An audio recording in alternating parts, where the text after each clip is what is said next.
How to fix this setting is disabled in managed browsers.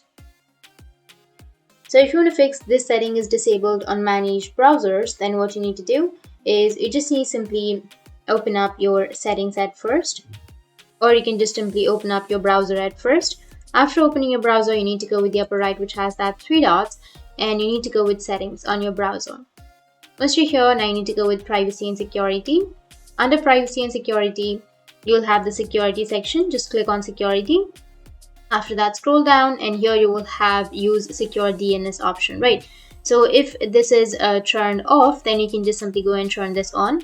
But if it is disabled, then what you can do is you can just simply search for Registry Editor. Click on Registry Editor, click on yes. Here under Registry Editor, you need to go with computer and then HK local machine. After that, go with the software.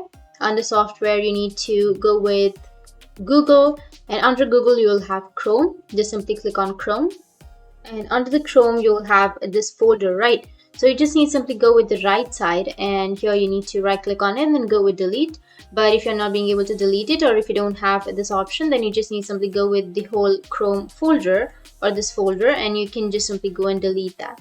After deleting, you can just remove your registry editor and you can reload your page or restart your Chrome, and your problem will be fixed. So that's it, and if you have any questions, feel free to comment below. Thanks for watching.